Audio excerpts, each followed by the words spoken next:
rápidamente con las disculpas del caso porque nos ha desbordado hoy la agenda. Estamos en comunicación con el estimado profesor Pedro Iser, director ejecutivo de CESCOS, el Instituto para el Estudio de las Sociedades Abiertas, y se me ocurre, Pedro, yendo ya directamente a tema, que uno se pregunta por Venezuela y su crisis, elementos referenciales de comparación. ¿Hay comparaciones que se puedan hacer para entender mejor lo que está pasando en Venezuela, profesor Iser? Sí, un gusto hablar contigo, Daniel. Sí, efectivamente hay comparaciones en tiempo y espacio, hay comparaciones en un presente cercano en la región, pero hay otras bien interesantes en la historia contemporánea del mundo. Por ejemplo, la experiencia de Checoslovaquia, la experiencia checoslovaca con su Charter 77 y la experiencia de la Freedom Charter en Sudáfrica. Son dos experiencias pertinentes. Más cercano en el tiempo, la experiencia, la calidad de la transición chilena a la democracia. Recuerdas tú que en Chile entre 1973 y 1990 hubo una muy brutal dictadura y eso hizo que una parte importante, relevante de la izquierda chilena se exiliara, el socialismo chileno se exiliara y viviera en el exilio principalmente europeo, un proceso de renovación y moderación que fue a la postre vital para la transición y el regreso de la democracia en Chile.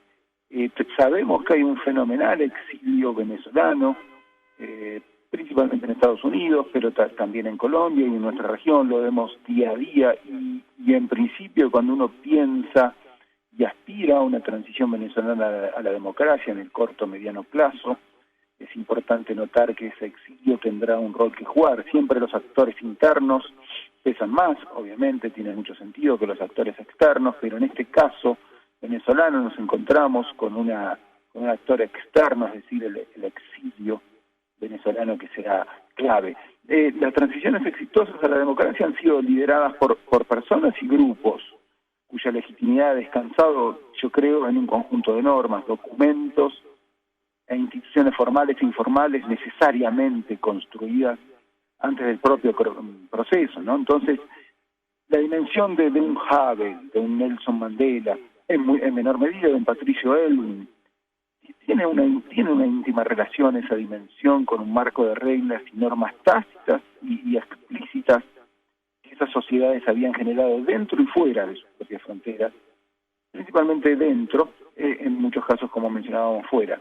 Así sobresalen la Charter, la famosa Charter 77 en Checoslovaquia, en lo que hoy son dos países, República Checa y Eslovaquia, en su momento Checoslovaquia, la Freedom Charter en Sudáfrica, este antecedente que es del 55.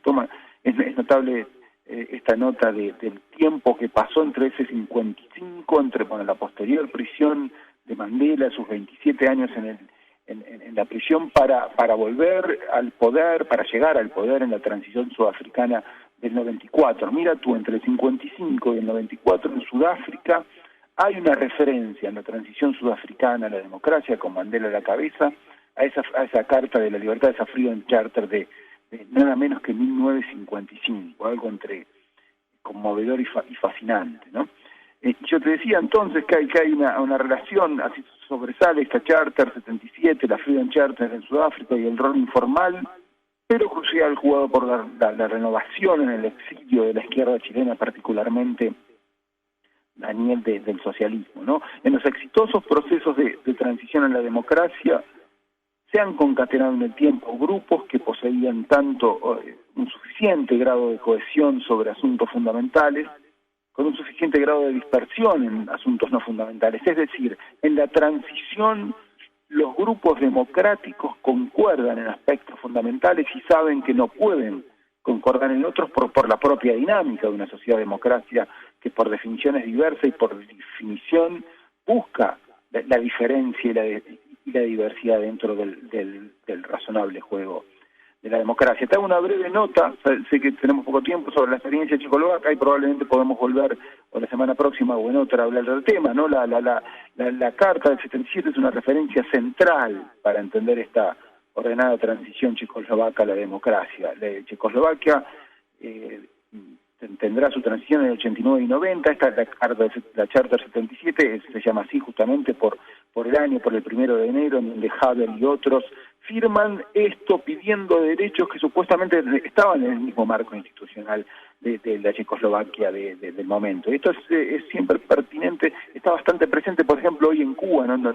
donde la disidencia cubana pide por derechos que formalmente al menos están en el marco institucional de la propia dictadura cubana, ¿no?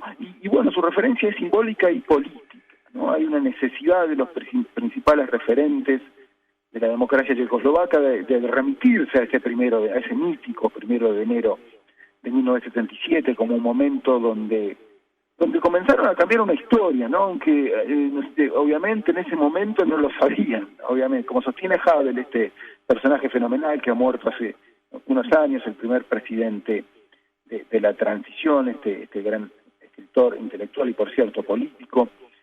Te decía, ¿no? Como sostiene Havel, una enseñanza del proceso es el rol central de la perseverancia, ¿no? Para Havel, en parte, triunfaron porque perseveraron en esos momentos difíciles, pero paso seguido podemos pensar que parte de esa vital perseverancia tuvo sentido porque precisamente había un marco que los nucleaba, es decir, les servía como referencia, ¿no? Era esa carta del 77.